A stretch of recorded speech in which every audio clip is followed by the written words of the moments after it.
Rotary ಕ್ಲಬ್ನ ವಲಯ 4ರ ಮಾಜಿ ಸಹಾಯಕ ಗವರ್ನರ್, ಜಿಲ್ಲಾ ಕಾರ್ಯದರ್ಶಿ ಹಾಗೂ ಬಂಟ್ವಾಳ ರೋಟರಿ ಕ್ಲಬ್ ಪೂರ್ವಾಧ್ಯಕ್ಷರಾಗಿ ವಿಜಯ ಬ್ಯಾಂಕ್ನ ನಿವೃತ್ತ ಸಿಬ್ಬಂದಿ ಎಂ ರಾಮಣ್ಣ ರೈ ಅಲ್ಪಕಾಲದ ಅಸೌಖ್ಯದ ಬಳಿಕ ಗುರುವಾರ ಬೆಳಗ್ಗೆ ಬಂಟ್ವಾಳ ತಾಲೂಕಿನ ಖಾಸಗಿ ಆಸ್ಪತ್ರೆಯಲ್ಲಿ ನಿಧನ ಹೊಂದಿದ್ದಾರೆ.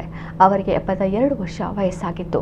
ಮೂಲತಃ ಅಂಬಾಬೀಡು ಮನೆಯವರಾಗಿದ್ದು, ಪ್ರಸ್ತುತ ಮಾವಂತೂರು ಗುತ್ತಿನಲ್ಲಿ ನೆಲೆಸಿದ್ದ ಅವರು ಬಂಟ್ವಾಳ ರೋಟರಿ ಕ್ಲಬ್ನ ಪೂರ್ವಾಧ್ಯಕ್ಷರಾಗಿ ವಲಯ 4ರ ಸಹಾಯಕ ಗವರ್ನರ್, 2023ರಲ್ಲಿ ಜಿಲ್ಲಾ ಕಾರ್ಯದರ್ಶಿಯಾಗಿ ರೋಟರಿ ಕ್ಲಬ್ನಲ್ಲಿ ಸುಮಾರು 40 ವರ್ಷಗಳ ಕಾಲ ಸೇವೆ ಸಲ್ಲಿಸಿದ್ದರು.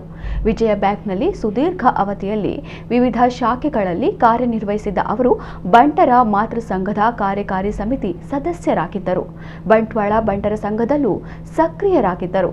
ಸಾಮಾಜಿಕವಾಗಿ ಹಲವು ಸಂಘ ಸಂಸ್ಥೆಗಳಲ್ಲಿ ರಾಮಣ್ಣ ರೈ ಸಕ್ರಿಯರಾಗಿದ್ದರು. ಮೃತರು ಪತ್ನಿ, 2 ಪುತ್ರಿಯರನ್ನ ಅಗಲಿದ್ದಾರೆ.